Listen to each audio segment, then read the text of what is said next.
All right. Good evening, everybody. The clock on the wall says it is 7 p.m.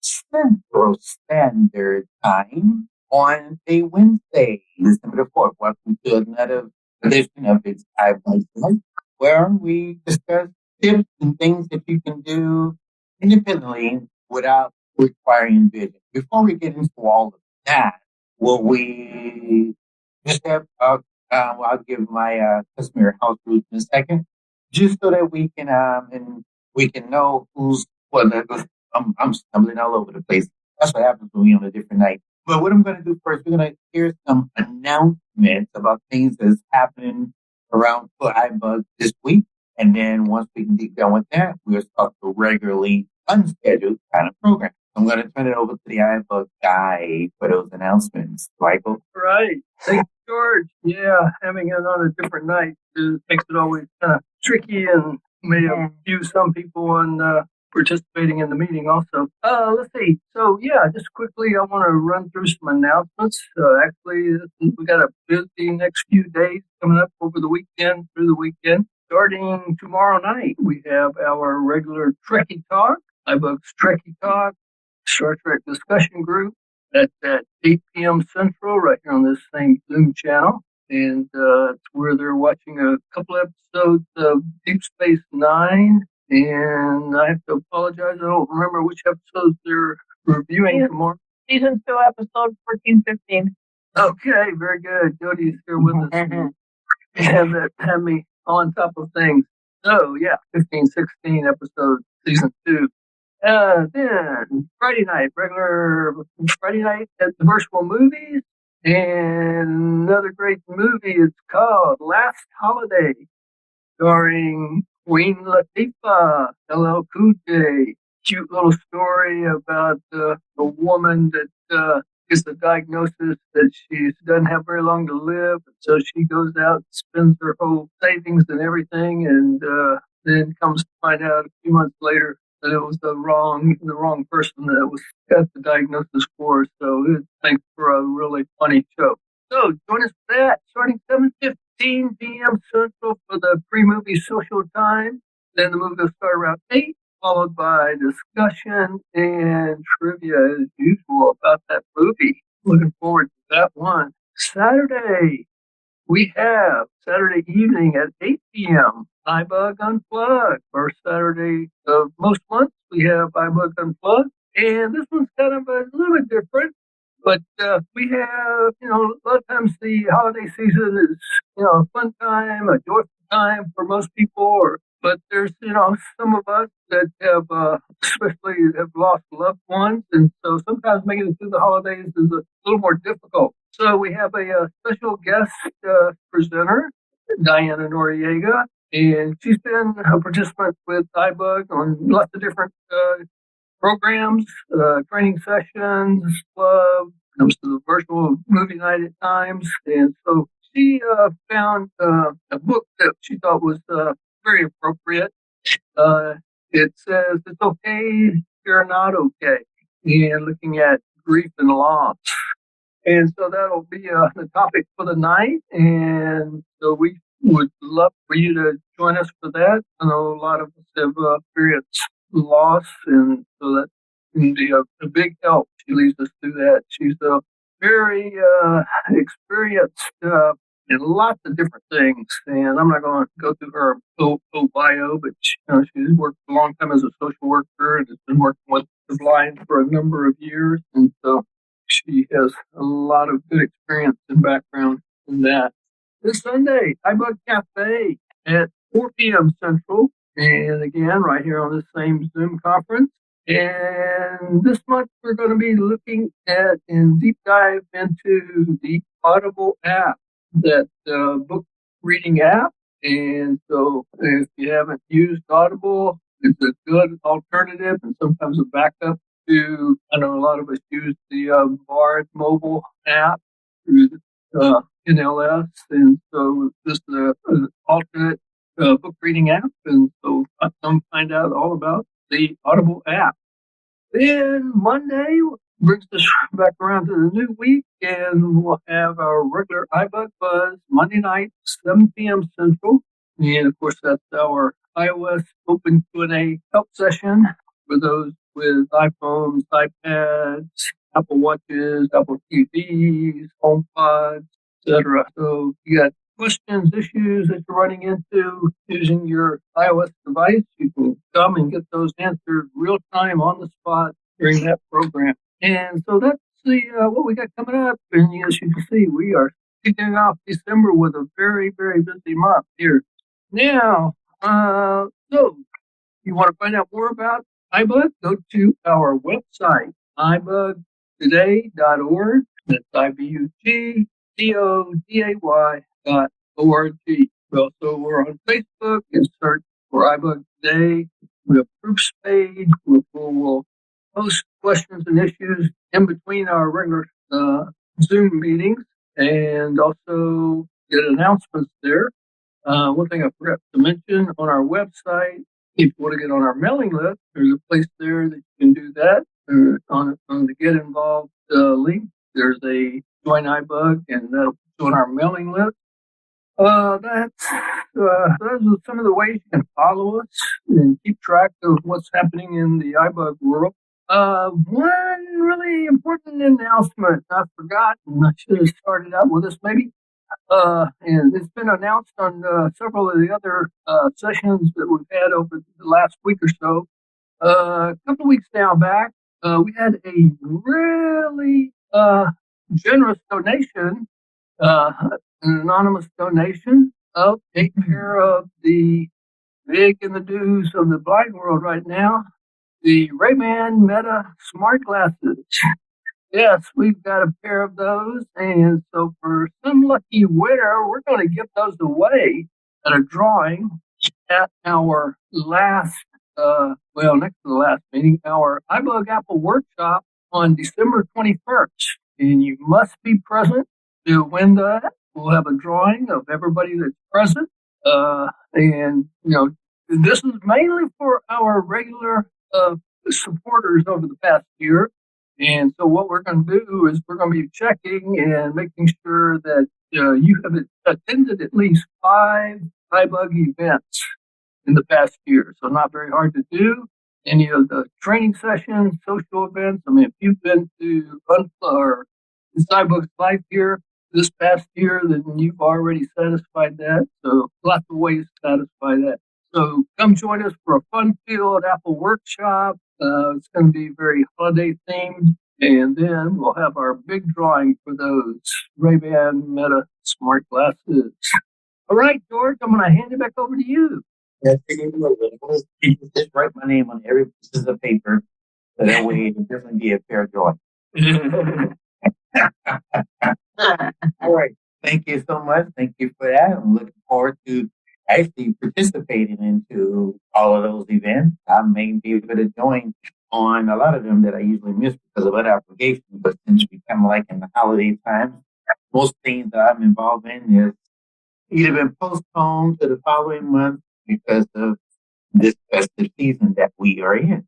All right, so here's what I like to do now. There are very few of us here, and that's somewhat expected, even though we have made the announcement everywhere, but everybody's used to this event being on a Thursday, and since we moved it up to Wednesday, because on the 4th Thursday of this month is Christmas.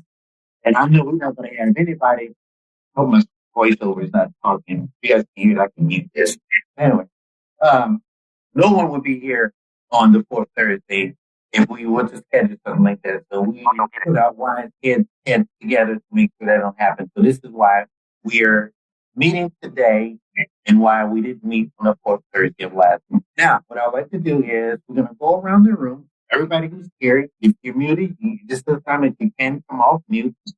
And I want you to introduce yourself by saying your name and the city and state and country that you're calling from. And as an icebreaker, if you were forced to be responsible for like a second grade or third grade, and they asked you to lead a Christmas song, which one that you know backwards and forward that you will be able to do?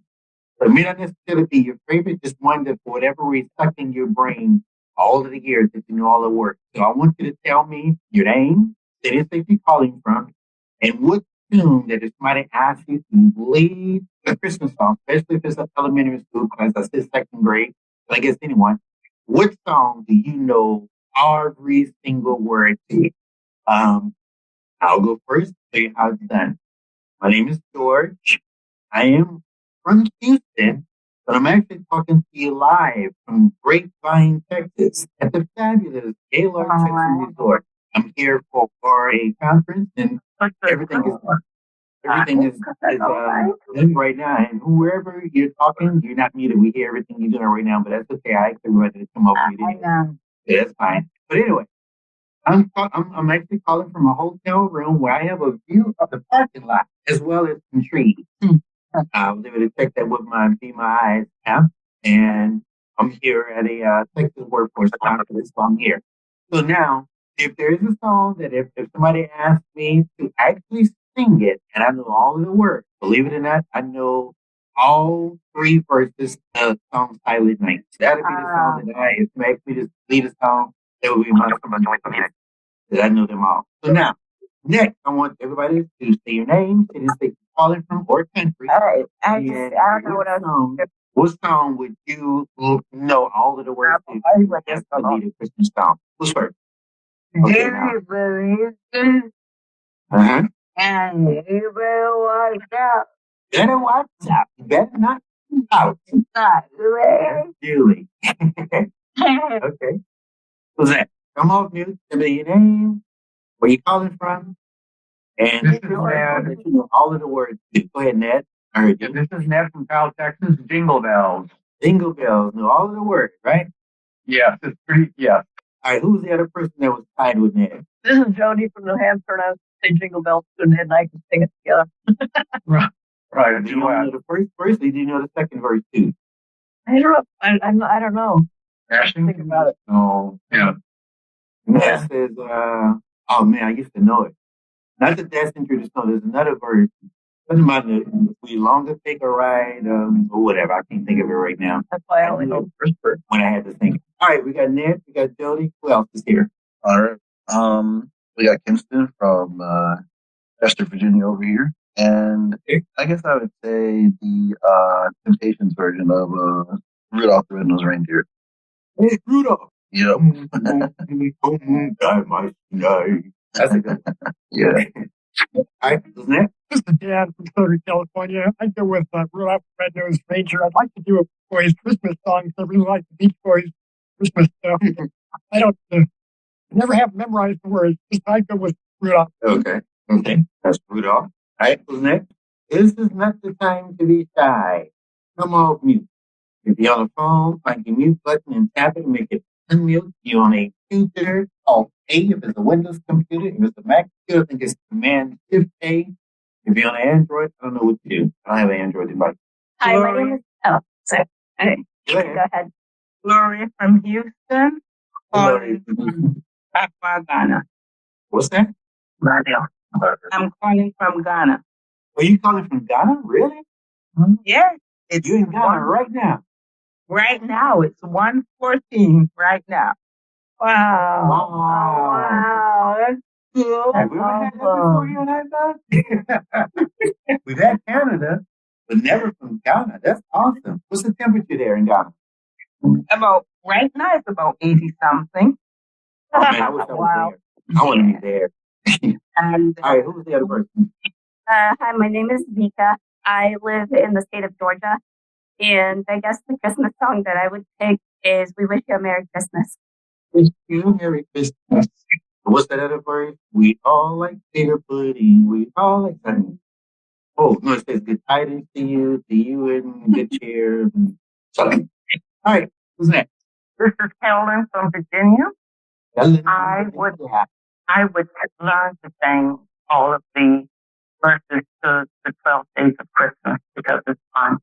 Okay, you know all of them, right? Not really, but I can learn it. Oh, wait a minute now. You got if they're gonna call you to sing it, you got to know them all, even if you have to make it up. Because if you're I can do that. I know. I can do that. You know, it's funny. Every time I get at 12 Days of Christmas, there's always a battle between is it 10 pipers piping and 11 lords leaving, or is it 11? No, Wait, somebody always mixed up the 10 and the 11. But anyway, who's next? Wait a minute. I'm about to go just listen. Somebody's being shy. Who has not identified themselves yet? Anybody else? Come off mute. Tell me your name. Where you calling from? I'm gonna do this probably for one more minute. So I'll go. It's Michael in Texas, and I'm gonna probably make it a trio for the Jingle Bells. Cool. Yeah. No.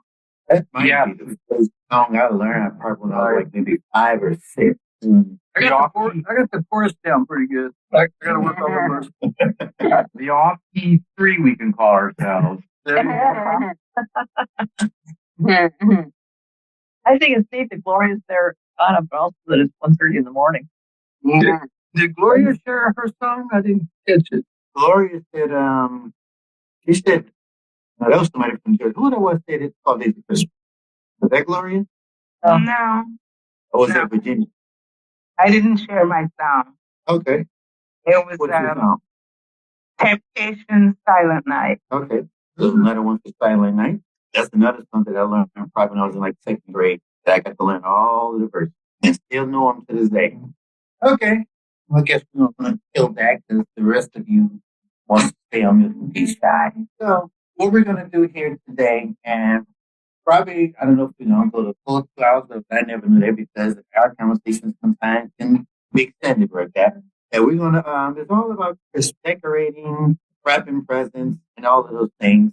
And yes, I do have some experience and stories to share and even give you like maybe some little tips on how you can do each of those things around the holiday time and Christmas time.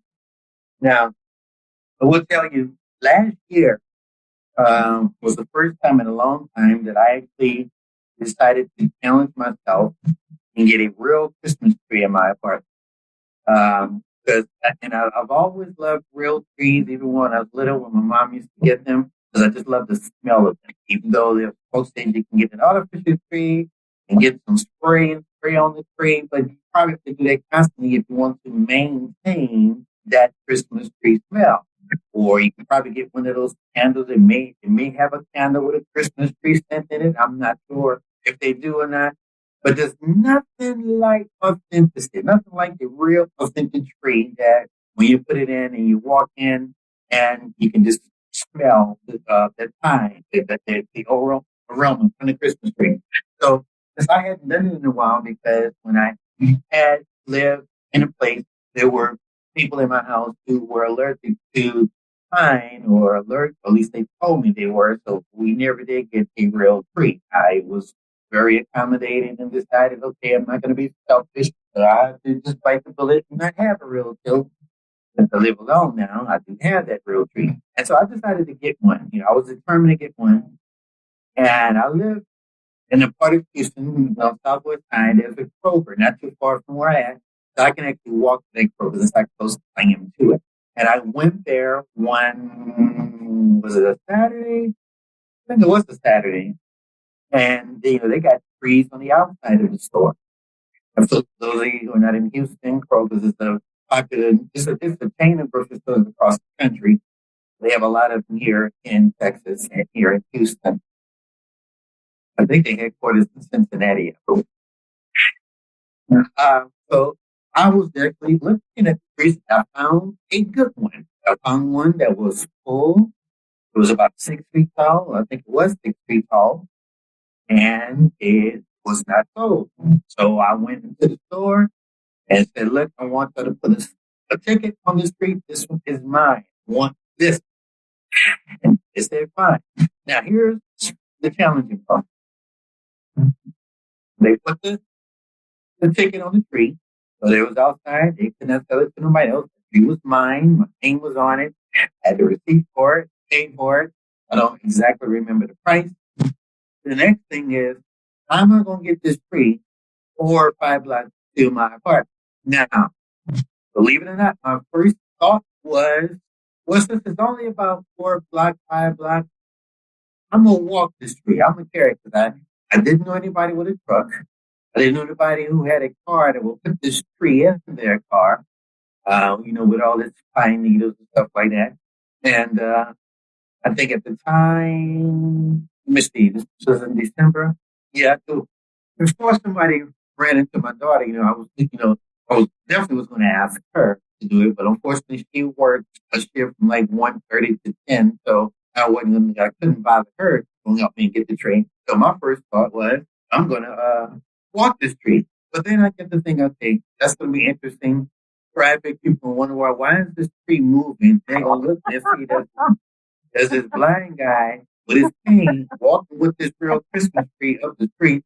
That probably would have looked kind of, that's peculiar, that's strange. I probably would have went viral on somebody's video. Because these days, everybody, when they see something that's unusual, they're going to pull out their cameras and film it, post it on their TikTok, their Instagram, they whatever, Snapchat, all that thing. And then actually, I even tried picking it up, see how far I could walk with it, but with that base on the bottom of it, made it kind of had a little weight to it. So scratch that idea, that wasn't going to work. Even though it was like 4 or 5 blocks, which walking 5 blocks is nothing for me. I can walk probably 2 miles without no problems at all on a very good day.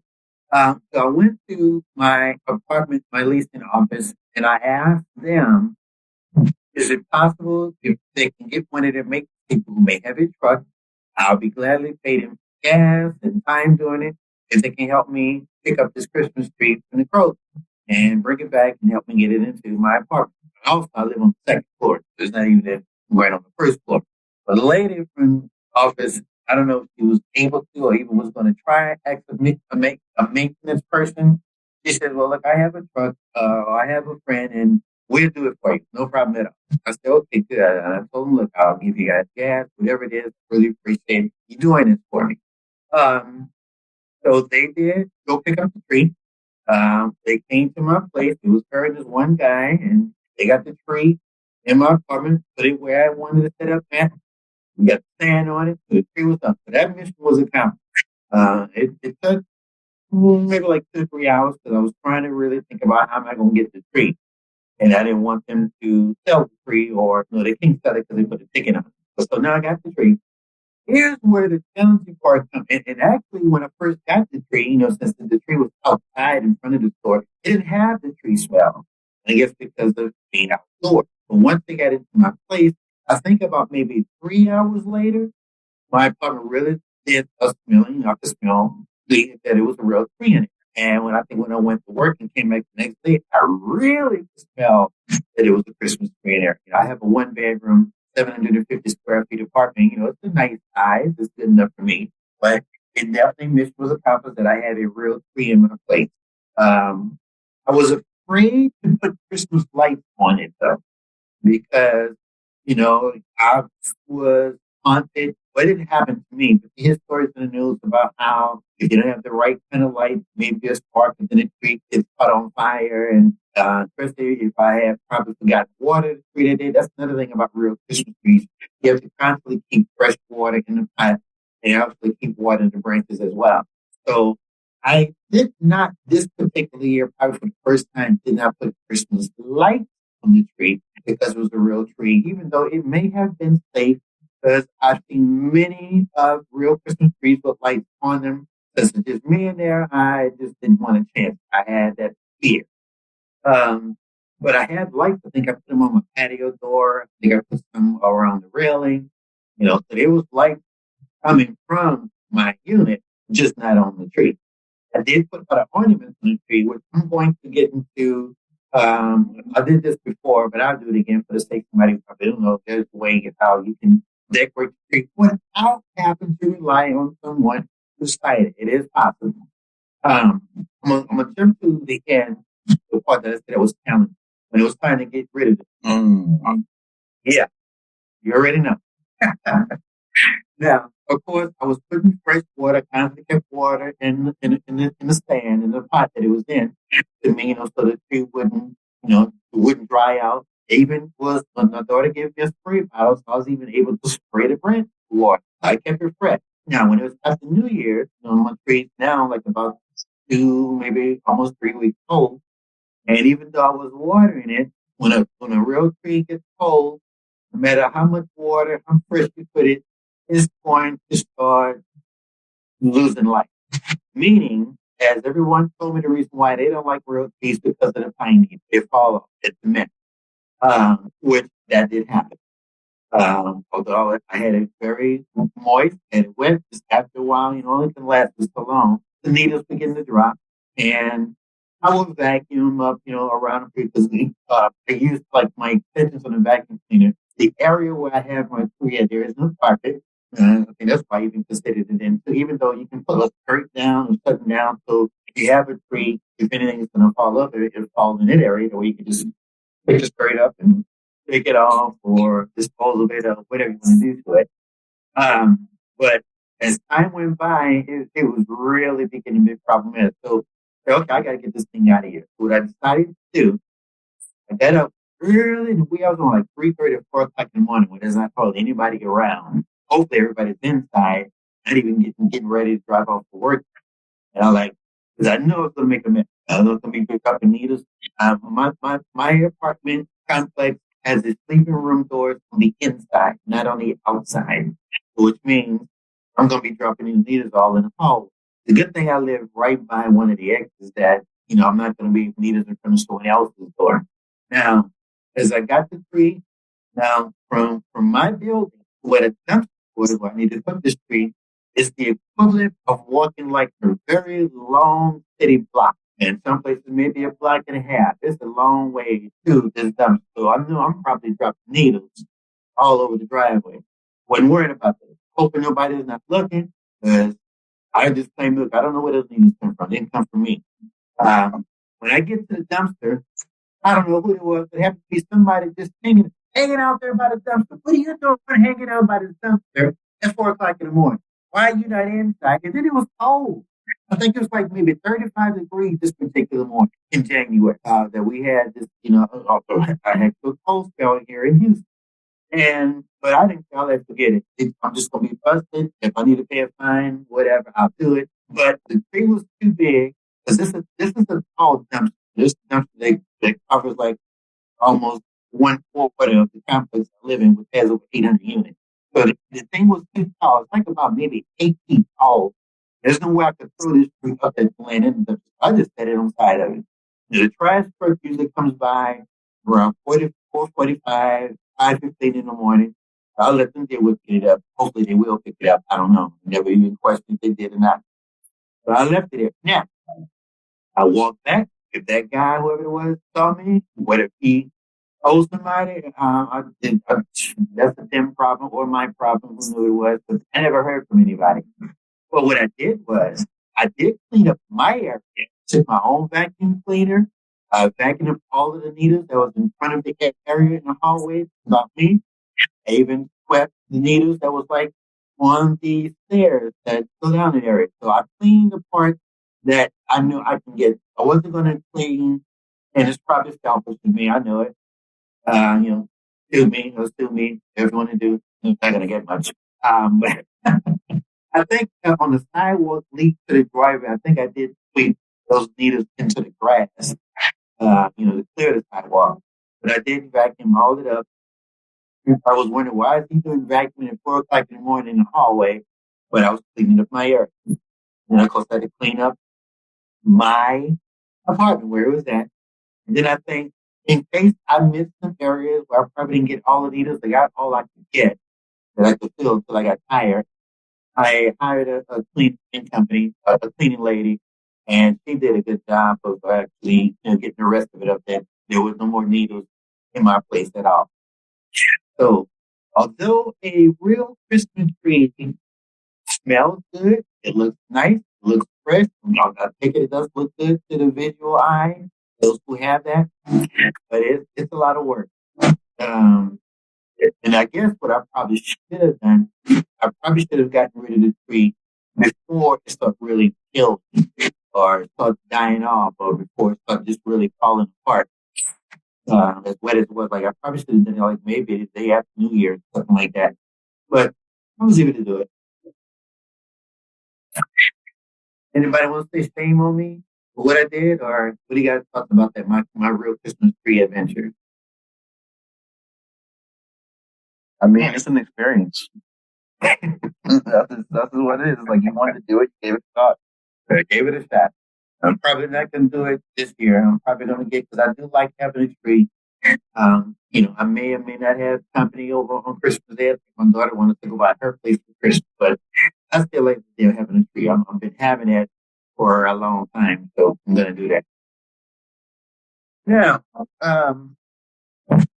when it comes to decorating a tree, or even putting up decorations, here's why I say it is definitely possible that even though if you're in a position like me that you don't have any vision at all, you can do it. Because what I have been told, although in department store or places that are very visible, I'm sure they're well organized and they have probably a theme, have an arrangement, how things are going strategically placed, that the colors are have like a theme,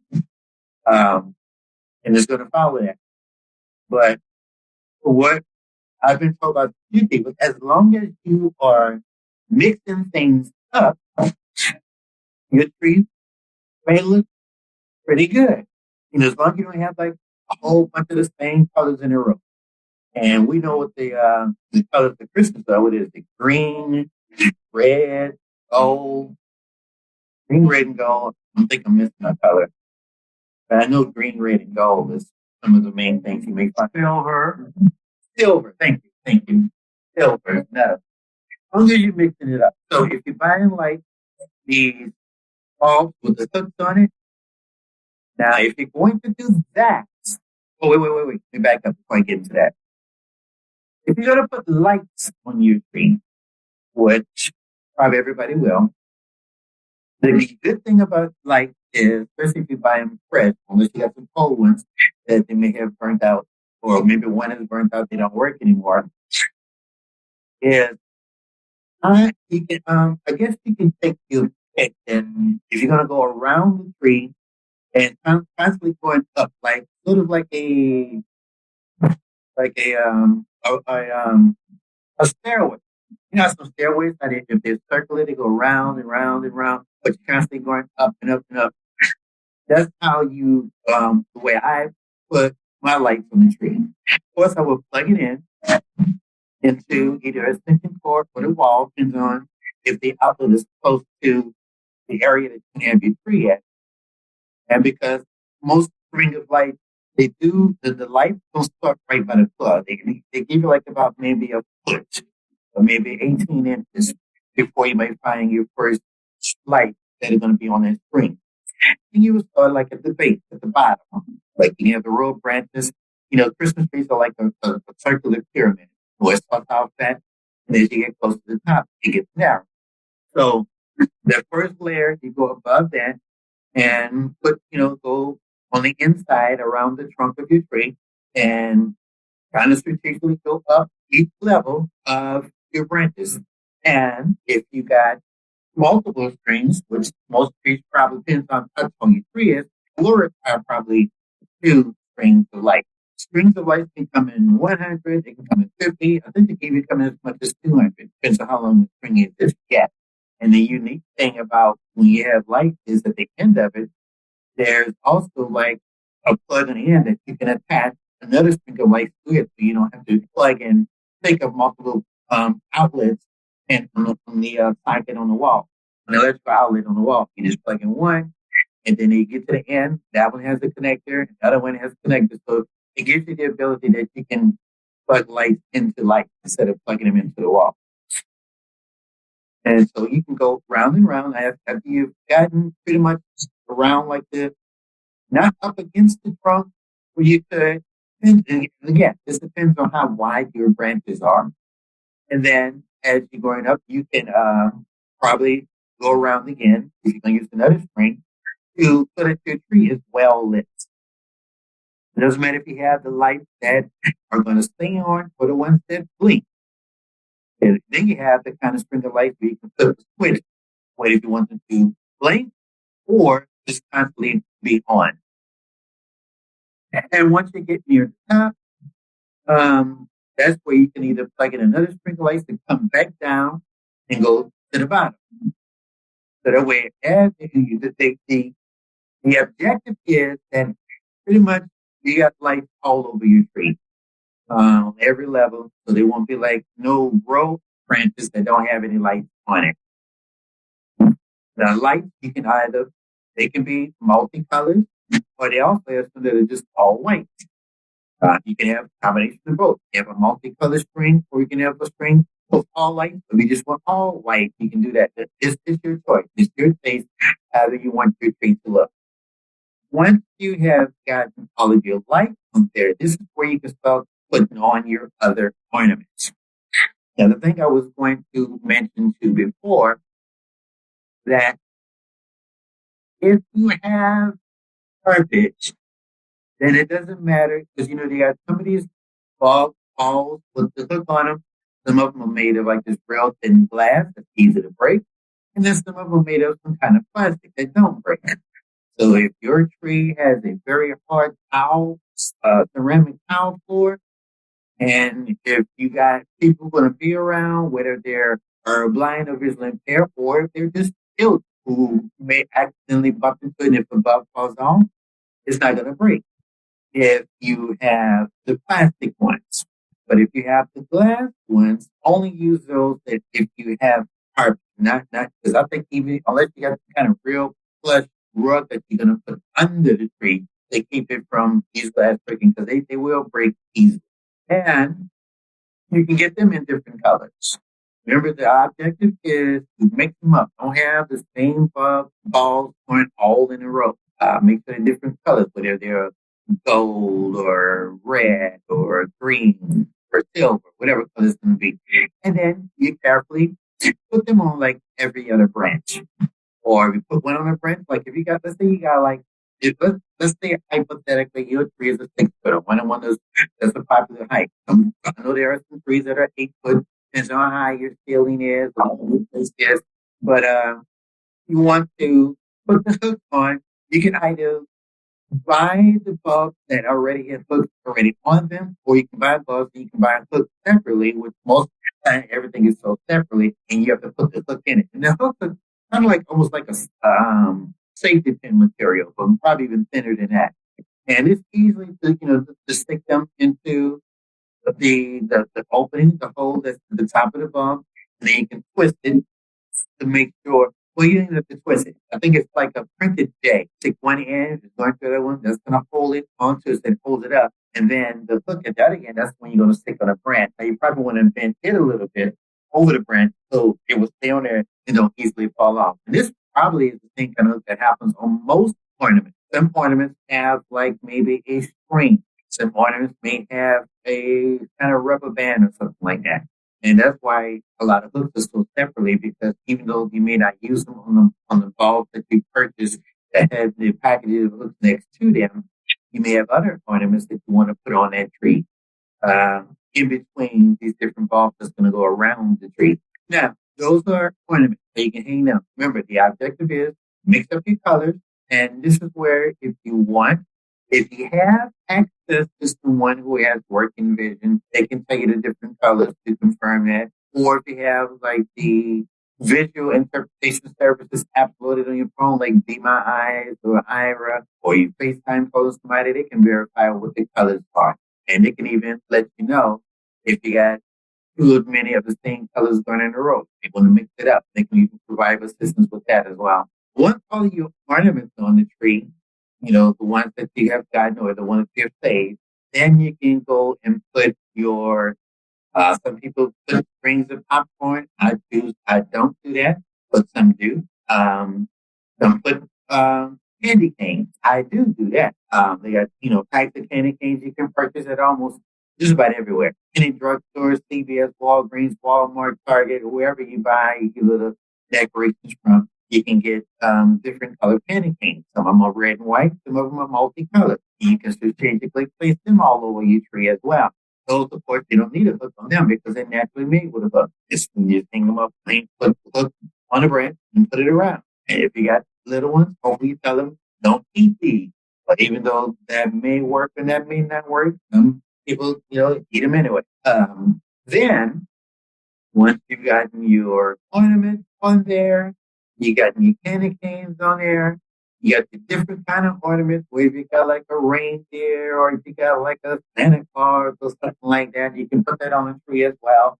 Some special kind of ornaments that you may get from an office party. That seems to be one of the popular things that people give away is some ornaments that you can put on your tree. Then I would say get the garland. I used to make a mistake and call this garlic, but it's not garlic, it's garland. This is real stringy, silvery stuff. It's a string that you might need maybe 2 or 3 of those as well, because you want to put it on your tree like you did the lights, except they go on the outside. At least this is the way I decorate mine, and it's the way I was taught that the garland is usually on the, like, one of the last things you see on the tree, or at least close to the head. And that's just what it looks.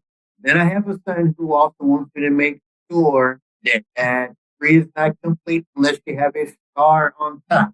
They all kind of stars that you can get. You can get a star that will stick at the top branch. Matter of fact, I think some of the trees are made that way that at the very top they got a branch that you can fold over so it can be a firm branch. They won't be so flimsy.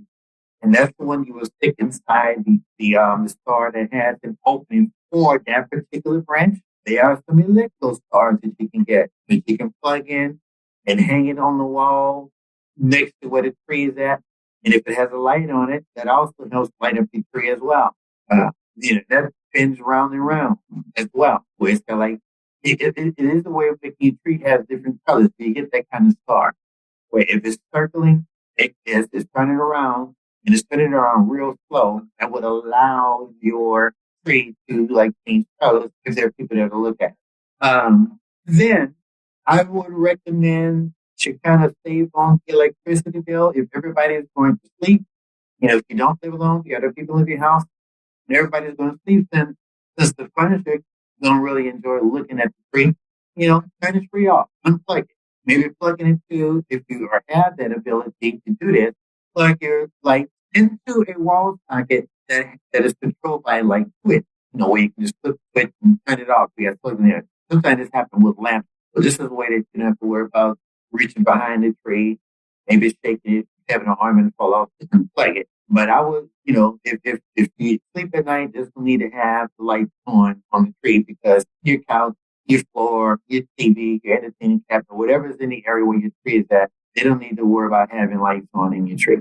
Now, unless you live in one of these neighborhoods, not even then. I'm about to say, let's live in one of these neighborhoods that some people may have those times are different. I forgot we're in a different era right now. I'm about to say there was a time that people would have like they drapes open so everybody can see how decorative their tree is, even with the lights. And as you ride it down, you see all the pretty decorations, not only on the outside, but in the window where they can see your tree. But I think folks can do that right now because it's just inviting someone possibly wants to come in, unfortunately, burglarize your house because they see that tree there. It's just unfortunate the way time has passed. But that's the way it used to be when I was little. That you can walk around and people put like lights in your windows that stayed on all night. Lights on their patio that stayed on all night. People used to leave their lights on all night, especially when the sun goes down, because it just, as a neighborhood, as a community, they would light up the whole street. It was just good to look at. But now I think these days, I guess it depends on your neighborhood or your community that folks will turn their lights out, meaning the Christmas lights, even those that are on the outside, they may turn those off, when it's like it was there for 10 o'clock or 11 o'clock, if there's not much traffic on your particular street. Now, I think in my complex, there is someone who I think have got a nice decoration on their patio, on their balcony railing. So they got lights, and I think they leave theirs on all night. They may turn them off, like when the sun comes out or when they leave to go to work. But when the sun is down, with Houston, there's like about maybe 6 o'clock down, maybe in some cases 5:30. They would turn those lights on because it just gives that look, gives something good to look at. Yeah, they got lights that you can purchase for outdoors or that it wouldn't get damaged or any kind of climatic condition. Those also can be purchased at anywhere you will get your Christmas decoration. There's outdoor lights. I didn't know that. I thought people just got any kind of lights and just put them on the outside, but no, they actually do have special lights for outside to withstand if the temperature gets to be like in the 30s, or if if you're in a area like Florida or California where it may be warm and it's sun on it, it wouldn't damage. The wiring, the coating of the wiring is thicker than the wiring that you would put on your Christmas tree. I discovered that, I think it's when my parents had purchased a house back in the late 90s in New Orleans, Louisiana, which where I'm originally from. And they had this thing they call them icicle lights. And there's a certain way you have to hang those lights on the outside. It was made or outside. Didn't know exactly how it's supposed to look, but I just know if they hung up and look kind of, I guess whatever icicle looks like, but they go on the outside. They can be on your window, or you can actually hang them from your shutter. I think my grandma used to have a couple of those. They were like red, like icicles. Yeah, exactly. Yeah, they're like kind of like a triangle shape. Like kind of, they got like a point, like like how icy you pick it out of the freezer. Like it's a little more pointed than that, but it's not sharp. Correct, absolutely, exactly that, exactly. Because I didn't know what that was. I just know because the way our house was built, it was kind of like I think I would call it sideways because this was a 3-bedroom house, but all of the two of the bedrooms is on one side that faces the street, the other bedroom faces the backyard, and on that side we had 2 bedrooms, the hallway bathroom in the middle, in between the 2 bedrooms, and then the living room, all that faced the street. So we had these icicle lights outside those windows, and we could open the windows slightly to plug it on the inside, and that way that really lit up the outside of our house. Looked very nice. I think the whole block did that. I lived in it was a cul-de-sac neighborhood, where you go down one end, there's a dead end, and you turn around and go to the other end.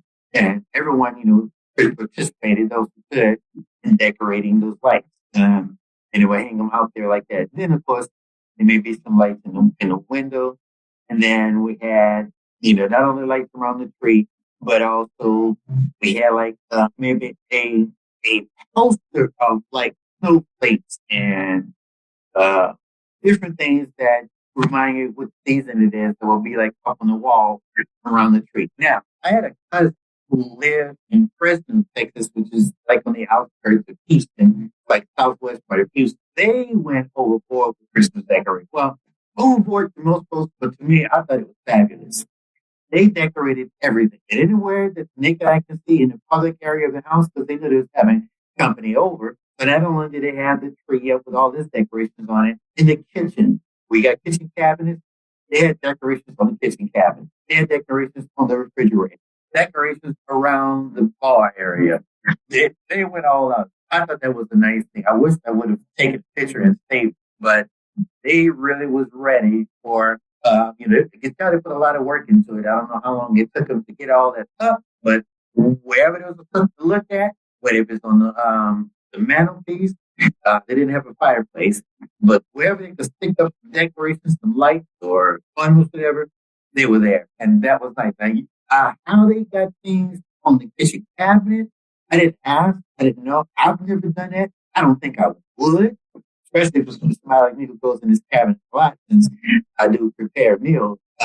It'd be probably a way that I'll have to fix it up where me opening these cabinets where I have like my spices at or my canned goods, whatever it is I'm getting out of there, that it's not going to disrupt how these lights are hung. I have these things to put up. With Africa, she did it. No, I don't get that much company. That's probably something I would never do. But I can say I would never have a lot of company because the way I do things on a daily basis, anything is possible. So before I move on to wrapping presents, I was going to cover that too, for presents. Does anybody have any comments, questions, or you have any stories to share about decorating your place or tree, or do you think you can do it? Just based on what I have said, you guys can come off mute. Remember, the use of my presentation is not just me lecturing. I like to have everybody interacting with me. Hey, this is Vika. I have a few things to share, if that's okay. Go ahead, it's fine. All right. So my mom, she does this cool tradition, which, even though I'm almost 30 years old, she still does this. Every year she gets us ornaments that represent our year. So like last year, I remember I got an airplane ornament because I flew quite a bit. One year I got a cell phone when I got my first phone. One year I got like headphones ornament because I love music. So even though I've never really decorated my apartment. My mom is really trying to encourage me to do that maybe this year because I do have ornaments and maybe like I can just get a small tree and decorate because I don't know. I just found like decorating for me, like when I was growing up, it was fun and my family tried to include me like to help, but I feel like they always came behind me and kind of fixed what like they wanted it to look a certain way. So they would like move ornaments around. Like I think, they were trying to be nice and be like, yeah, you could hang some ornaments up. But this way, if I do it for myself, there won't be people going, oh, this looks bad, so yeah, I think maybe I'll buy a small tree if I decide to do that and like the ornaments that I have up because I feel like that's what discouraged me from decorating is like,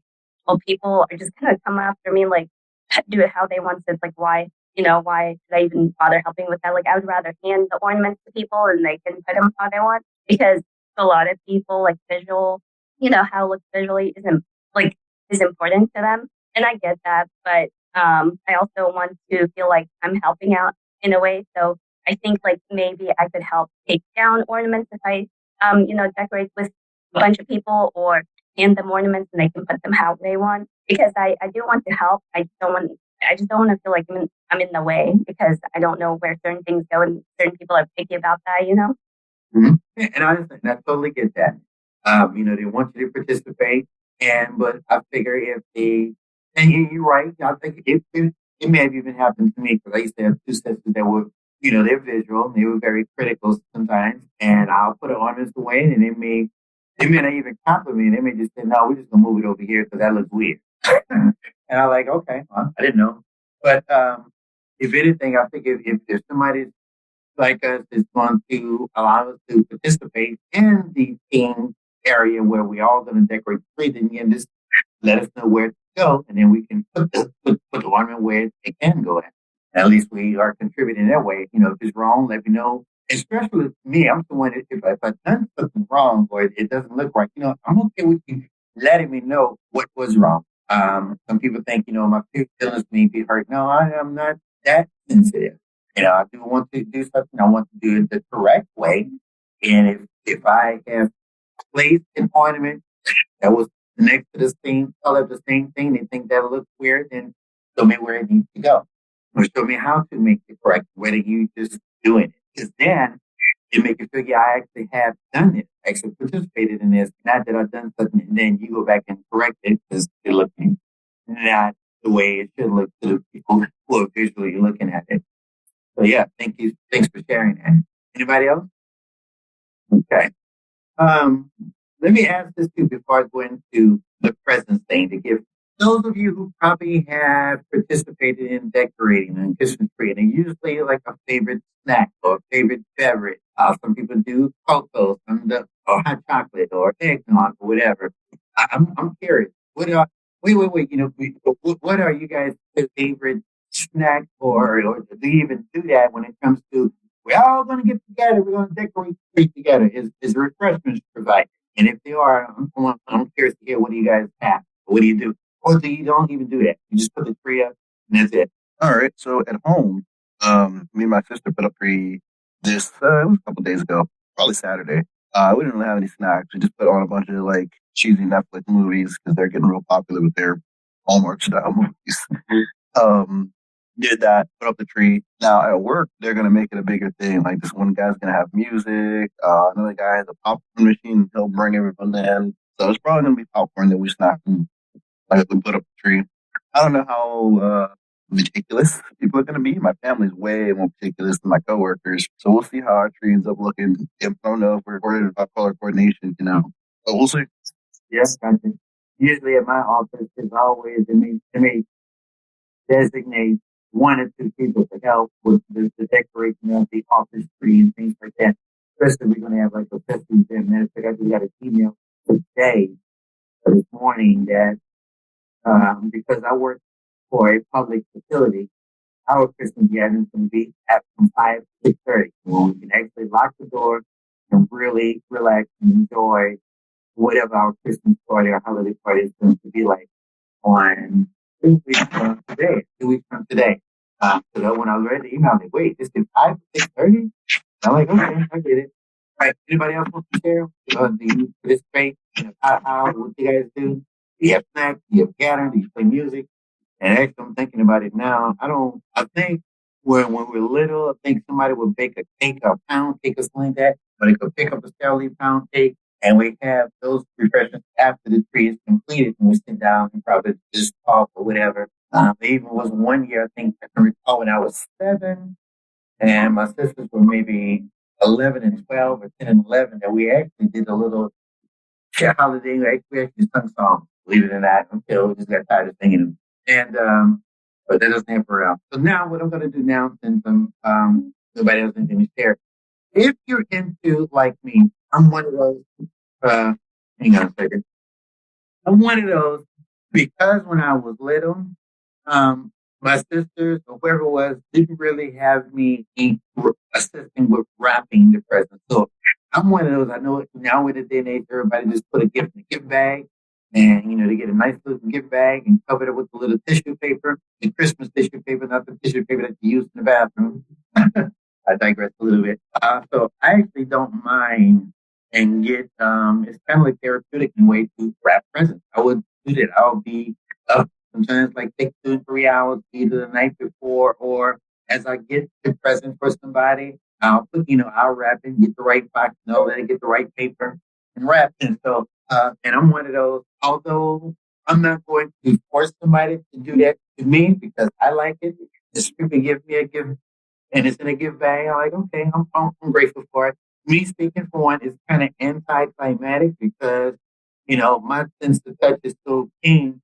I can probably feel what the gift or what kind of gift is going to be just by feeling the bag. I can tell if it's going to be a piece of clothing material or if it's going to be a pair of shoes or something like that. Just by feeling the bag, I already know what it is. I mean, I know exactly what it is, but I have an idea of what it is. Unless they're very good at really camouflage or hiding it, putting a bunch of stuff over it and maybe something tiny. But because I can just reach in here, okay, there it is. Whereas when you wrap a present, it's fun trying to take the box, see if you can tell what's in the box. Of course, there's a visual thing too. Some people like the way presents look, the nice ribbon or the bow or the color of the paper or the decorations on the paper. That's like good to look at. But I took time and really taught myself of how it was done. So I'm one of those, I actually will wrap a present. Now, here's the technique for doing that. Of course, the good thing about and then they also different kinds of wrapping paper too. Some wrapping paper is real cheap, which means it tears too easily. You got other wrapping paper of better quality that it may not tear so easily, may not rip too much. If you just happen to just blow on the thing, it'll hold together. But you can definitely tell, at least I can tell by the texture of the paper. Now, one way of telling the side that has the decorative side, whether you got a Christmas paper with snowflakes or reindeers or Santa Claus or angels or something like that, whatever kind of decorations that are on the paper. Because, if you're going to do like I do, and actually wrap the present. You want the decorations definitely to be showing on the outside. And because the other side is just plain white. And the way that you can tell by touch what side has decoration and what side does not is the paper. The paper is a lot smoother. Most of the paper that I've acquired, that I've purchased, is a lot smoother, a lot slicker. If that's the decorative side. Sometimes you may have some decorations you can actually feel. Like if they got like glitter on it or something like that, you can probably feel that. But if they do not, the side that you're going to put your gift on the inside of it, or at least on the out, once you lay the paper out, the part you're going to put the box on, that's the part where you're not going to feel no slickness. It's going to feel like just regular paper on one side. And the part that's on the darker side, that's the part that you want to show. So now, I found it a lot easier, this is me, to wrap presents if the box is a pretty nice size, not a big, huge size, not portable TV size box, but just like a box that when you lay it on there, is almost maybe a little bit narrower than the width of the actual roll of. There's a way you can, if you got like small gifts, and you can do that too, and I'll get into that as well. But if you got like a box where you only have like maybe like I'll say 3 inches on each side, if you put the box on this, Or just only on one side. If it's a nice box. Let's say if it's a box let's say it's a box. I'm gonna use a box of shoes. That everybody's gonna be getting shoes or buying people's shoes anyway. But that's just a good box. That's something that is good to wrap. Or a box from Amazon.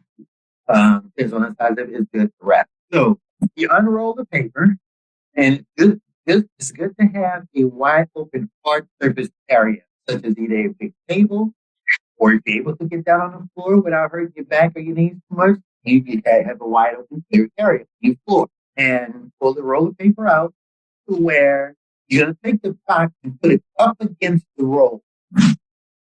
First, you want to get it one side. If your box is not so wide that it's covering like the whole width of the roll of the wrapping paper, just make sure that on one end of the roll you have, I would say at least maybe 3 inches. And you put the one end up against the roll as you're pulling it out, and you're going to pull it, the paper that you're pulling to unroll it from the roll.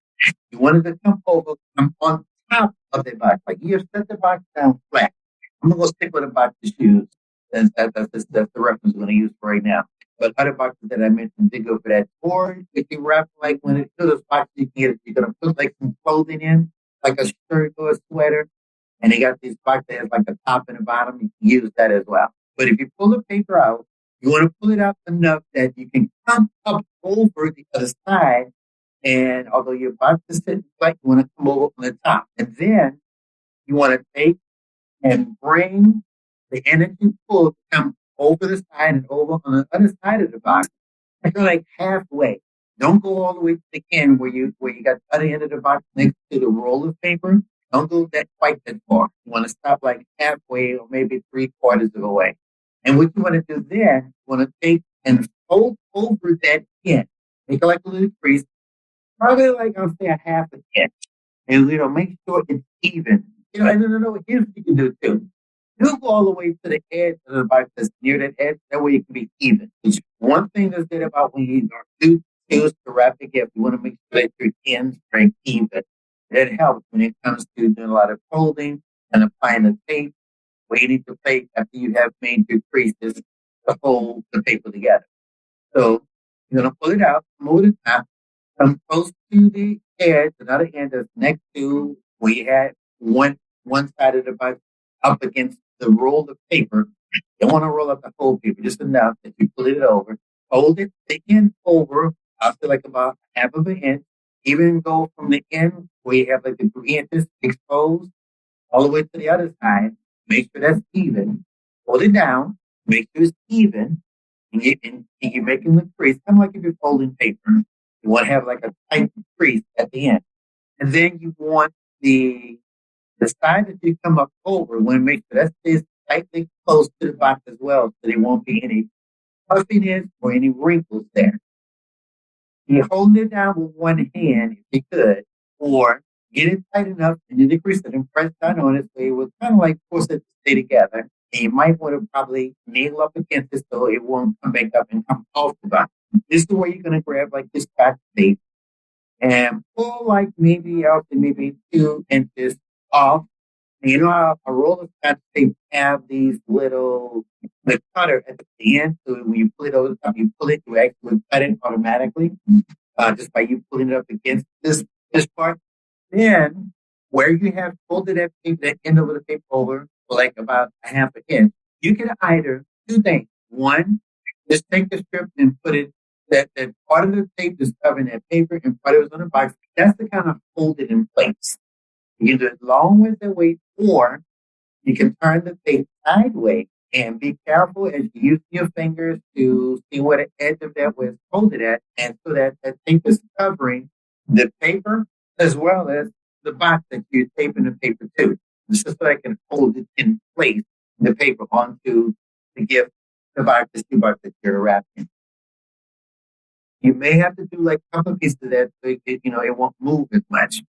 Once you have done that particular step, this is where you also want to check to make sure on the side that you pull that paper over, that is very tight, meaning no wrinkles, no puffiness. That helps you for a good presentation. Now, that roll of paper, that you have on the other side that you line the box with. You're going to pick it up and pull it over back on top where you had tape the top one, you fold it over that as well. So it's almost like you're giving like a double layer, so to speak, on the top. Keeping it tight though. Keep it don't let the paper get too loose. You can help it. Hopefully what I'm explaining, I'm giving enough words that is making sense. It'd be better if it was hands-on, I can show you, but that's why I'm doing my best to try to make sure I'm giving enough verbal description as how I wrap the present. I roll it over. So we're going to pull it, that roll over the top, make sure it's tight against the other side of the box. Now, this is where you're going to do your cutting, because you're not going to use the whole roll of paper unless you have a huge box. There are some presents, some gifts that I have wrapped that I did keep to use the whole roll of wrapping paper because the box was just that big. Like I think I wrapped up somebody's vacuum cleaner one time, and it did take up the whole roll because the box was big enough. It was a vacuum cleaner that was the main box, but box is not going to require all of that. So once you've gotten the roll, and this is why I say it's best to be on a hard surface, like a wide open area on your living room floor or then wherever you're going to choose to do this at. Now you can take some scissors. And what you're going to do is, this is where you're going to do the cutting of the paper, or because you've got enough paper to pretty much wrap the present. Now you got to keep it up against the box, the roll of paper I'm speaking of, tight, and then you take some scissors and you want to make sure, carefully look that when you start doing the cutting, that you're only cutting the part that you have your box wrapped up in, and try not to cut the paper itself that's on the actual roll of paper itself. And the good thing about wrapping paper, especially if you got some good scissors, once you go to the end, where the edge is at, you start cutting, it tears quite easily. I don't know if it's because of the kind of paper that it's made of that you don't have to worry about trying to cut a little bit, cut a little bit, cut a little bit, going forward. Once you cut a little bit and just start sliding the scissors towards the other end so it can cut, it just slides pretty easily. And actually, if you do it at like a steady pace, it'll make it a lot easier for you to get an even cut as well. Now, if you run into the little part where it's like it's not sliding, then you just take your scissors, pull them apart again, and just cut a little bit more. And it'll start sliding again until you get all the way to the end and cut it off. And once you have cut that off, this is where you get all of the paper you need to cover your two box. And then it's going to be taken away from the roll of wrapping paper where you can take like a piece of tape and put it on the middle of the, a small piece, like I say, like an inch or two, to hold the paper together so the paper don't come off the roll. So that, because we only can do one gift at a time. So that way you're holding it in. Use some of that tape that don't stick so well so it'll be easily to peel off that you won't tear the paper when you need to use that wrapping paper again. Now, that part that you've cut away, you want to, just like we did when we first pulled it over the top of the box and we pulled it over about a half an inch, you want to do the same technique again with the part that's overlapping the other side that you have cut from the roll of paper. So you're going to fold that over like about a half an inch, get it an even crease, and do as best you can to make sure that your crease is not going crooked or diagonal. Keep it as even as you possibly can. Once you've done that, this is what I do. I would take and kind of stand the shoebox on its side, keeping it tight so there are no wrinkles in the paper or any puffiness around the box. I will stand it up, hold it together, and that part, that crease that I've made on the side that I've cut away from the roll of paper, this is where I'm going to put probably maybe some scotch tape that's about maybe 4 inches. I'm guessing on these inches because I've never measured it, but I'm just guessing that's how long it is. And you will make sure you will careful to put it on that is covering crease that you made as well as the you're trying to hold it together. So that the way it's sticking on it. If you miss it, because that happens too, then it's okay to probably use another strip to go over that part because the objective is to make sure it's holding tight against the part that you wrap the paper around. Once you have successfully done that, now, a shoebox, of course, is not going to be nowhere nearly as long as the width of the roll of the wrapping paper that you have cut away. So this is where you're going to take your scissors. You want to cut off all of this excess paper on the other end. Not the end that I had mentioned before that you want to have like 3 inches on this side. This is again. That's probably got like probably about a foot, maybe a foot and a half. A whole lot of access paper. So what you want to do there is flatten it down with one hand. Come about maybe like 3 inches on that side away from the box, and fold it flat too. And that's the way you're going to take your scissors and cut that part away. Try to cut as straight as you possibly can. We're human. We're not going to be as straight. We're not robots. So there's going to be probably some human error about this. But as long as you cut it quick enough to get it done, and there's a technique of actually hiding that the crookedness that you have done. Basically, we want to cut away all this excess paper on this other side that had a lot of excess left. So you basically want to have the same amount of paper on each side of the shoebox that I have mentioned earlier. Once you have cut that away, remember it still be holding close together because we had applied our tape, we made our crease on the other side from that we have pulled away. Now comes the time I'm going to go. I say pick an end, where it could be the end that was already had 3 inches inside, besides the end where you cut and made 3 inches on this other side. I guess we can do the part that we cut because that one is not going to be nearly as even as it was on the other side, unless you're somebody who has a very, very good steady hand and can cut so straight that it's going to look just as even as the end that out of paper was bought already for the end. You would take and the side that you've cut, that's got the 3 inches that are kind of like maybe not as smooth, you're going to press down and make it smooth so there are no wrinkles, no traces. The main objective you want on the outside of your box that there are no wrinkles, no puffiness at all. But be careful not to press too hard because you don't want to tear either. You want to expose what's under this wrapping paper.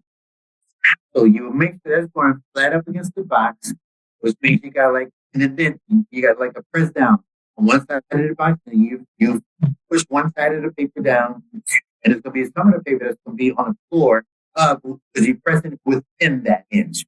And then you're going to go to your edges, and you're going to make a crease at the other end and fold it over, kind of like, almost like if anybody's ever made a paper airplane before. And you're going to fold it over to where it's going to give you like sort of a diagonal fold down to the middle of the side that you're pressed in. And then you're going to take that other part, do this on both sides of the box as well. The box that with the first, where we first taped the one folded in and we went underneath it and we had it up against the roll of the paper to the other side. So you're going to have like 2 diagonal folds on that side. And then the part that's laying on the floor that's flat, you're going to pull it over to where it's overlapping those 2 diagonal folds that you have made on each side of the box.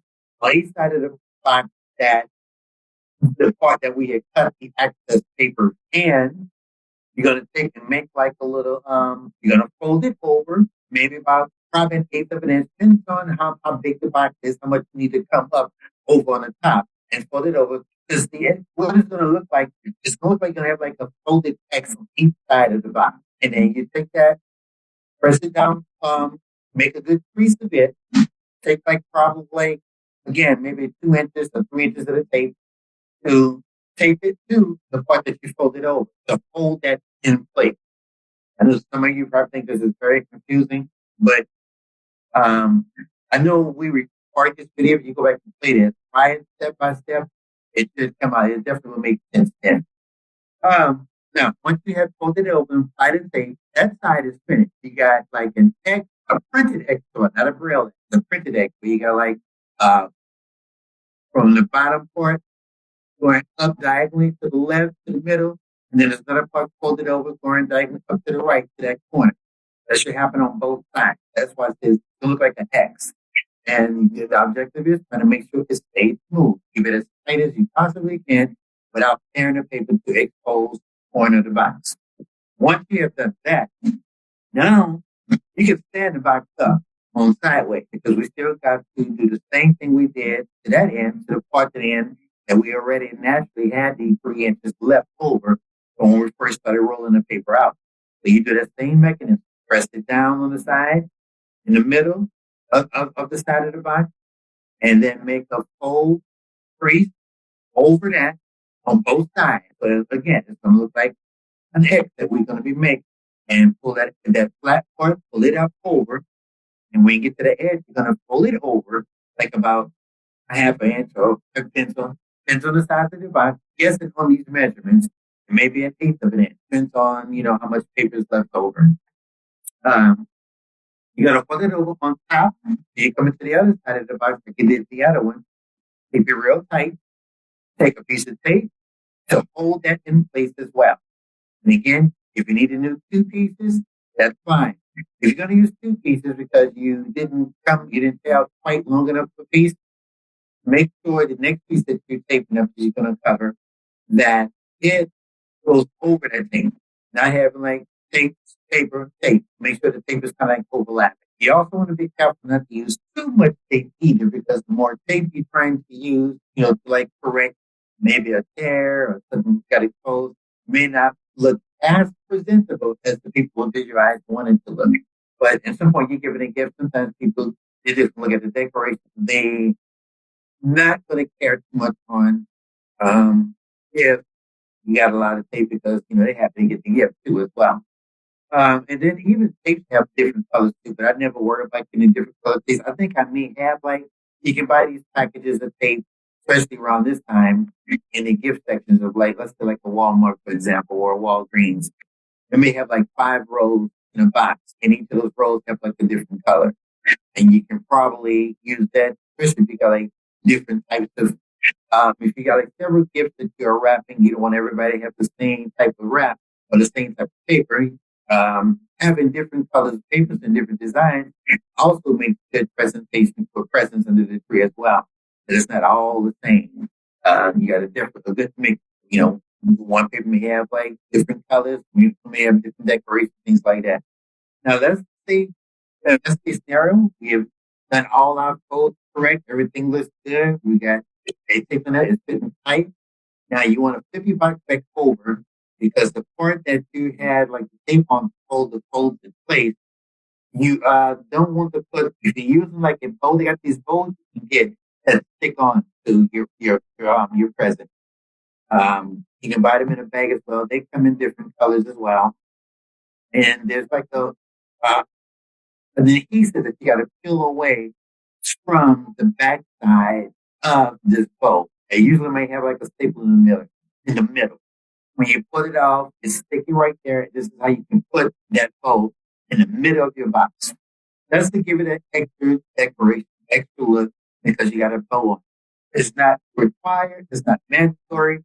But people who are excited like to see that. They like to see a bow, but they might like to see these fancy ribbons. I never learned how to do the fancy ribbons. They got these ribbons you can get that's crisscrossed all around the corners, and they can make like a bow that they may tie or something like that. I never did learn that technique. That's why I just buy the bows that you can just pull a little tab off and stick it on there. And now, if you really want to be that particular, you can buy these name cards. Especially if you got a lot of gifts, you want to make sure you don't mix up someone's gift, give them the wrong gift. This is where you can either have someone cited to write the names on it for you, or if you are a Braille user, you can probably put Braille, maybe just some initials or something like that. In case you get, or you don't remember which present is which, or to prevent that from happening, definitely label them as you go, as you wrap them. Now, I'm one of those that was good at usually if I'm wrapping several presents, which has happened before. I've spent like sometimes like 2 or 3 hours wrapping presents on Christmas Eve or Christmas morning, because I didn't get a chance to do it during the day, or when everybody's asleep, that way they don't know when I'm wrapping. And I do a good job of making sure I'm paying attention to each box, the size of it, what kind of paper I put on it, things like that. So I know if I'm going to hand out the presents, I know who's getting the right presents. But if I don't know, this is why I will probably put like a label on it in Braille, because I am a Braille reader. And that way, if I'm going to hand somebody the present, I can do it again. You got the to and the from that some people write in print. Well, me, I probably just write the name in Braille who it's going to, because I know who it's coming from. This is in this part on here about wrapping the presents. That's like the easy one, wrapping the box. There's some ways you can wrap up like a piece of clothing material. It's not easy. And usually people who have done wrapping presents a lot, who've wrapped presents a lot, have a way of making it work. I don't want to go into this. They wouldn't have enough time, and then It's a different type of technique. But before I end here, the funny story I want to tell is I have a son. Well, he's 17 now, but when he was like about, let me see, in 2024, that might have been in 2019, I think. I think it was December 29th. It was like about 4 or 5 years ago. So I took all this time. I made sure he went to bed early because I didn't want him to see what I was doing. So I made sure he was asleep like about 11 o'clock at midnight. And I think I started maybe like 2, 3 in the morning after sleeping. I wrapped all those presents. So this is when Christmas was going to be at my house. My daughter had come over, stepson had come over. We had a few people over. So I had several gifts to hand out, including my small son who I had in bed sleep. Because I was up like 4 in the morning wrapping these presents. And I was tired. And I didn't put the labels on them because, again, I knew the size of the box. I knew the gift I was given. I knew I could touch it. I knew who this belonged to. So I even had wrapped some presents that were for me that was going to have my son giving them to me. So, and I was going to make sure he wakes up. I was going to wake him up like when I wake up, like about 8 o'clock in the morning or whatever. I needed to get me at least 2 hours, 2 or 3 hours. Well, I went to sleep. And when I woke up, I think it was like maybe like 6:30 or 7. And as a matter of fact, I think I went to sleep in his room. And I noticed that I could hear him messing around in the front. And I go, look, this guy done unwrapped everything, just about everything. If I had not gotten up and called him, he may have unwrapped everything because I like, his name is Tyrus. I said, Tyrus, what are you doing? He said, what do you got? He said, I'm just looking at my toys that Santa brought. And I said, what did you get? He said, see a grill over there, over there, a toaster, a blender, there's a toolkit. I said, no, you were not supposed to unwrap these until everybody's up. And he just says, all right. I didn't yell, but I was like, how my work did I put into wrapping these things? You know, just got happy, saw presents, and just started unwrapping. Wait, it was him or not. I think he maybe unwrapped maybe one thing that actually was for him. But he just unwrapped it. So I had to actually rewrap some things. And no, this was not for you. This one is not for you. That one is not for you. You weren't supposed to do that. But that's how that story ends. Okay. I'm at the end talking about how I wrap presents. What about this? Anybody wants to come over here and tell me, are you going to attempt to wrap it? Or what do you do? Do you wrap presents or do you just give back? Anybody's still here? I know 3 people have left. Like 7 of us still here. Okay, so This is Ned. go ahead, Nat. Yes, I use gift bags. I use tissue paper and gift bags. Mm-hmm. Okay, that's cool. I think the only time I do that, if I ain't got time, like if we got like a party going on for work, then and I probably didn't get a chance to, I mean, run across the street or go someplace. I'm in an active strip area where I can just run to the place and get something. I will put in the gift bag with some tissue paper because it just never time. But that just I only do it because I like it. I'm only a few. Right, and because of I don't label the gift bags because they then can recycle those bags if they want. That's right. Which I have done that too. I have done some nice, real thick, decorative gift bags, and I have used them again. It was a good thing that they were not labeled. This is Gloria. Hey, Gloria. Hi. I do both. I wrap and I also use gift bags. I don't have enough time. Right. But I love wrapping. So I do. Okay. You're my corner. I love wrapping. Yeah. Has anybody who's left, have y'all done any Christmas shopping yet already? Have you gotten an early start? I know we're in the first 4 days of December. Yeah, first 4 days. Anybody started? Okay. I haven't either. I think I actually ordered stuff on Cyber Monday, but that was for myself. I don't know if I'm going to wrap it and say, somebody, this is what you guys got me, I did something for you, or there's one thing that I really needed, so I don't know, that may not be a gift, but I'm probably going to get a chance to probably do some shopping. I don't know when. Maybe on my lunch break, because by me working near a strip mall, there's a Walmart nearby. If I can think of something that's good, I might go there and get it if I'm thinking about somebody and this is what they were like. But I was listening to a radio show this morning where it's a team of like 3 people, and one guy said he was done, and then the other 2 said they haven't started yet. He said he was determined not to be the one on Christmas Eve doing any shopping like me. I'm trying to break that habit. I'm usually the one on Christmas Eve wondering, why are you closing early? I still got a couple of things to get. Don't close early. I need you to be up late or regular hours for people like me. But every year I say I'm not going to do that, but it just seems to happen. Okay. All right. Somebody who has joined, I don't know if you've been here before and came back, but I'm just actually right now asking if anybody has started Christmas shopping already. Have you started, holiday shopping already? Did you bought a gift yet, or you still, like me, haven't bought a thing yet for somebody or for yourself? And if not, I know it's only like about 20 till. I'm actually done with this presentation for this month. This is Dan with a question. Go ahead. Yeah, when you're going to go to Walmart, how are you going to handle how are you going to do the shopping? Do you do it by yourself, or if you do, you just know the aisles, or Okay. How are you going to deal with that?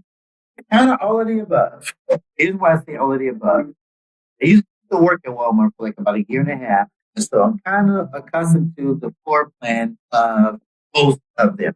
Some maybe a little different, and stores have changed a bit ever since the pandemic. They don't have as many things on the shelf. They've done some rearrangement and stuff like that.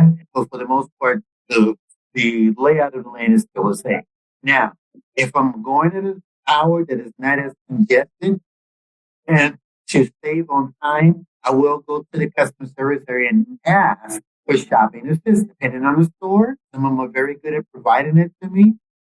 Some stores says we don't have nobody available. I'm sorry, and that's happened before. And what it happened then is if the worst case scenario happens, if the customer service come in, they don't have anybody, which has happened a lot of times. Since I know where the department is at, normally they see my cane, they see me pulling a cart behind me, and an associate who works for them will ask me, "Do I need any help?" Or I've asked, I'm looking for such and such. So even though they haven't been assigned by a team lead or a manager or an assistant manager to provide assistance to me, they're just naturally do it themselves because they keep them from their normal routine duties. They happen to get away because they help somebody else like myself. So yeah, I will use shopping assistance. I will use the assistance of an associate. I will use the visual interpretation service like DMI or IRA.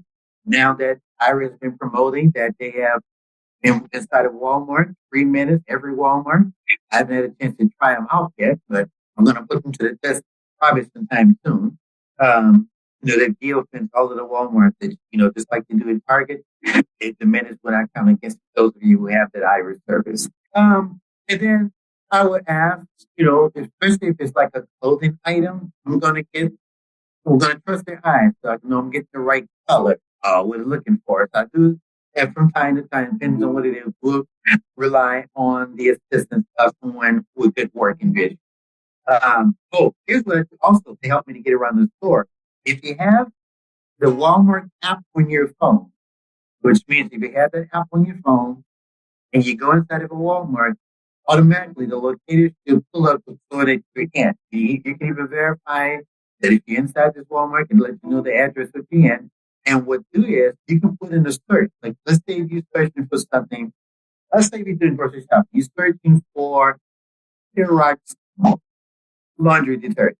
You can put Purex in the search engine, Purex, and hit search. It'll tell you the aisle number that the detergent is on.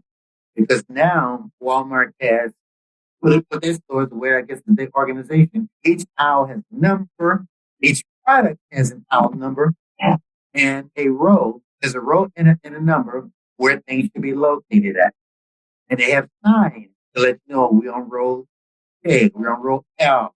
And if I find it difficult to get shopping assistance from customer service at Walmart, I will call them Iron, use the camera on my phone to make sure they can let me know I'm at the alphabet row that I need. So I'm trying to find row J 23. And they'll look and they'll see the signs. Okay, you're on J right now. And then I'll just go like sideways down the aisle for the different numbers of that alphabet. Numbers like you got rows that'll be labeled with an alphabet. And then there may be several aisles on that row that would have a number. And that helps me to get directly to that item that I am looking for. And then I will use that visual interpretation service agent to help me to find that particular item. Does that make sense? Does that help? Yeah, thank you. Mm-hmm. Targets are good because targets are one of those that you can go to their test service and they'll either get somebody with you or they'll go with you themselves. And so they have walkers they work around with and they ask, somebody from electronics to use this kind of test services to help out again. And that person will be assigned to you. Targets are very good at providing shopping assistance than Walmart gets. I'm glad you told me that. I'm going to go to Target. Yeah, Targets are very good. They're more friendlier. They usually are less congested. All right, anybody else got any questions or comments? Other than that, it's like 8:45 Central Time here. Is my person from Ghana still here or did they leave? Still here. What do they do for Christmas in Ghana? Or how long are you there, did I ask? Well, I'll be here for the rest of the month. Mm-hmm. Till basically January. And Okay. they do the same thing. They have the same. Okay. Yeah, they do the same thing. Awesome. Christmas type stuff. Yeah. Well, I appreciate you staying up till 2 o'clock in the morning there now, huh? Exactly. It's actually 2:44. Okay. How long was the flight?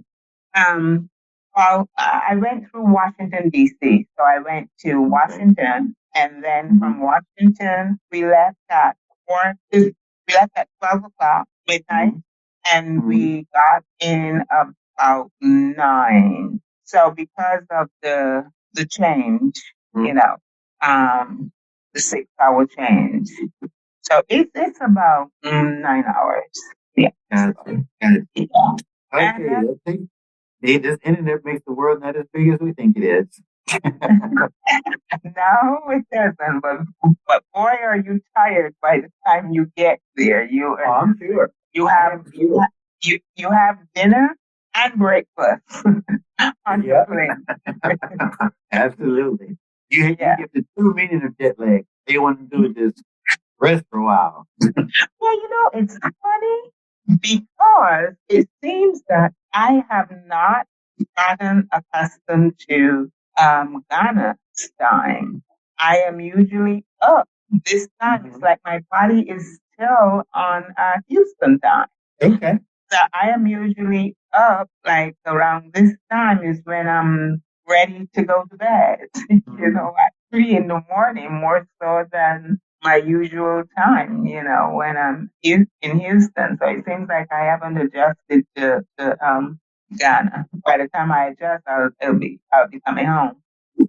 That's it. Yeah, but I want. Go ahead. No, sorry for the interruption, but when I was in undergraduate school, one of my roommates was from Kumasi, Ghana. Ah, yes. Yeah. I think I said it, brother. Kumasi. Yeah, it's Kamasi. Yeah, that's the part of the Ashanti and the Akan tribe. That's one of the places I will be traveling before I come back. It's a 4-hour ride by bus, or you can fly there. But it's supposed to be very beautiful, so that's one of the places I'm going. Yeah. Well, listen, I'm glad you joined. Come back now. We're probably going to resume our regular schedule in January. This is for those who may watch later and those of you here, which is going to be on the 4th Thursday from 7 to 9 Central. I have no idea what the topic is yet, but me and Michael and the iBUG's team, we're going to discuss that, come up with some ideas as to what it's going to be. But that date will probably, if my mental calendar is correct, I think that'll be January the 23rd. Because I think the second is on a Thursday, I think. I should be back home by then. Awesome. Yeah, actually, I was just trying to see if my Zoom would work. I didn't know if it would work from here. It worked fine. It did. because I wasn't sure if I was using the data or if I had to make the call or what I had to do. But so I tried it out. I'm here in chilly Grapevine, Texas. It's about 45 degrees right now. It's cold. On the outside. It's warm in my hotel room. Okay. Well, thanks for a good program. Thanks for a very good program. Thank you, guys. We'll see you guys next month. Michael, if you're still here, I guess we can end this. Thank you and have a good holiday. Yeah. Good holidays, everyone. Thank you, George. No problem. Okay. Good night. Good night.